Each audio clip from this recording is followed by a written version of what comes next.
సంతాప సభను ఏర్పాటు చేసినటువంటి అరుణోదయ సాంస్కృతిక సమాఖ్య, ఈ సభకు ఇచ్చేసినటువంటి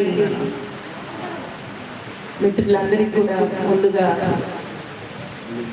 ఉద్యమాభివందనాలు. నాకన్నా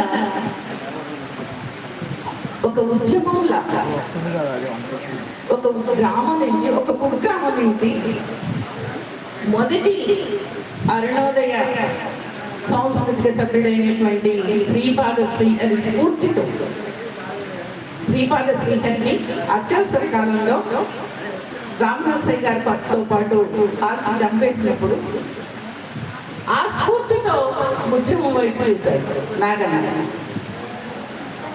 ఒక చూపు అనేటువంటిది, ఒక ఆలోచన కలిగిస్తే ఆ ప్రాంతంలో జరిగినటువంటి ఉద్యమాలు ప్రధానంగా భూస్వామి భువనసుందరెడ్డికి వ్యతిరేకంగా, పెత్తందారి రంగనాథరావుకి వ్యతిరేకంగా జరిగినటువంటి పోరాటాలు అతని ఉద్యమాల వైపు అడుగు వేయడానికి ఉద్రిక్తి చేశారు. ఆ ఉద్యమాన్ని చూస్తూ ఈ ఉద్యమాల్లో మమేకం అవ్వాలి, నేను ఈ ఉద్యమాల్లో భాగస్వామ్యం నేను తీసుకోవాలని ఆనాడు నాగన్న ఉద్యమంలోకి వచ్చి ఉద్యమంలో మమేకమయ్యాడు.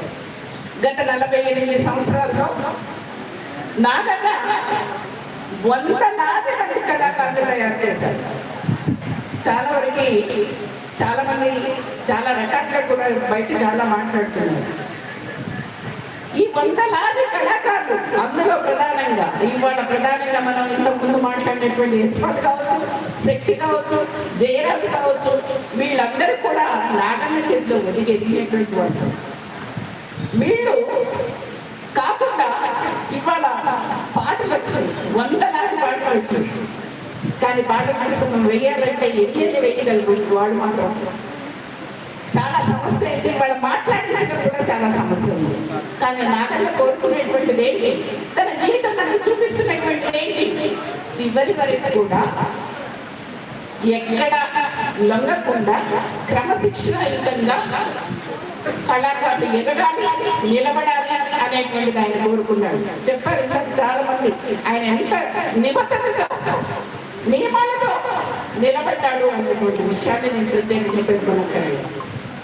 అలాంటి వ్యక్తి నుంచి ఎదిగినటువంటి 100 కళాకారులు వాళ్ళ పాటలు రాసి, వ్యాసాలు రాసి ఈ ఉద్యమాన్ని నిజంగా మనమంతా ఎంతో సంతోషిస్తున్నాయి. వాళ్ళ కాక్రోచ్ ఉద్యమంలో ఒక కేంద్ర మంత్రి రాజీనామా చేయాల్సినటువంటి పరిస్థితికి ఎట్లా నెట్టబడ్డాడు అనేటువంటి చూసి పాట ఉద్యమాలను పరవడ తొక్కిస్తుంది.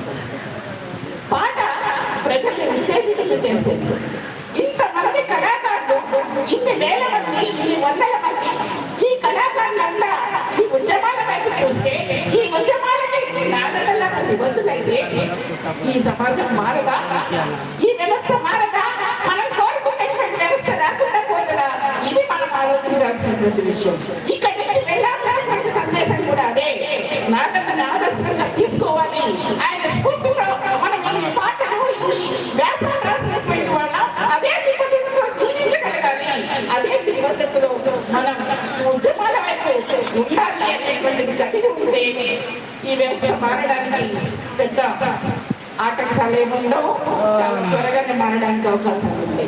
అటువైపుగా వచ్చినటువంటి వాళ్ళందరూ కూడా ఈ విషయాలు ఆలోచించాలని, నిజంగా నాకన్నా తన జీవితాన్ని, తన జీవిత సాహసాన్ని కొడుకుని వాళ్ళ గొంతుని ఈ సమాజంలో మమేకం అవ్వండి. ఈ కోట్లాది రూపాయలు ఇవ్వలేదు, కానీ కోట్ల మంది ప్రజల ఆగ్రహాన్ని పొందాలని వాళ్ళు కూడా స్వయంగా సభలో చెప్పారు.